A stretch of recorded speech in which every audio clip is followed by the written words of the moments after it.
Okay, lovely. ನಿಮ್ಮ education background you did? I pass my SSLC. My goodness.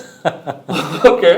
ಅಲ್ಲ but ಯಾಕೆ ಹೇಳಿದೆ ಅಂತ ಹೇಳಿದ್ರೆ ಲಾಯರ್ ಕೋಟ್ ಹಾಕಿದಾಗ ನನಗನ್ಸಿದ್ದು ಬಹುಶಃ ನಿಮ್ ಮುಂಚೆ ಏನಾದ್ರು ಇತ್ತೇನೋ ಕನಸು ನಾನು ಲಾಯರ್ ಆಗ್ಬೇಕು ಅಂತ ಹೇಳಿ ಆ ಥರದ್ದು ಏನಾದ್ರು ಇತ್ತಾ ಅಂತ ಕೇಳಿದಷ್ಟೇ. ನನ್ನ ಕೈಯಲ್ಲಿರೋದು SSLC ಸರ್ಟಿಫಿಕೇಟ್ ಮಾತ್ರ. My goodness, SSLC. ಬಟ್ ಇಷ್ಟೊಳ್ಳೆ ಕನ್ನಡ ಮಾತಾಡ್ತೀರಿ, ಇಷ್ಟೊಳ್ಳೆ ಇಂಗ್ಲಿಷ್ ಮಾತಾಡ್ತೀರಿ ಅಂಡ್ ಇಷ್ಟು ಸಭ್ಯವಾಗಿ ಮಾತಾಡೋದೆಲ್ಲ ನೋಡಿದ್ರೆ ಐ ಥಿಂಕ್ ತುಂಬಾ ಓದಿದಾರಪ್ಪ ಅನ್ನುವಂತ ಒಂದು ಫೀಲ್ ಬರುತ್ತೆ.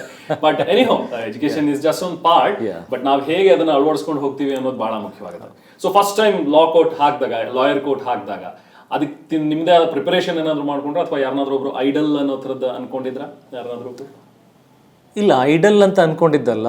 ನಾವು ಅದೇ ನಮ್ಮ ಮಾಮ ಹತ್ರ ಹೋದ್ವಿ, ಅವ್ರ ಹತ್ರ ಕೂತ್ಕೊಂಡು ನರೇಟ್ ಮಾಡಿದ್ಮೇಲೆ ಸಾಕಷ್ಟು ವಿಚಾರಗಳು ತೊಗೊಂಡ್ವಿ. ಅಂದರೆ ಈ ಮೂವಿನಲ್ಲಿ ಒಂದು ವಿಶೇಷವಾದಂಥ ಪಾಯಿಂಟ್ ಸೆಕ್ಷನ್ 84 ಅಂತ ಟ್ರಾವೆಲ್ ಆಗುತ್ತೆ.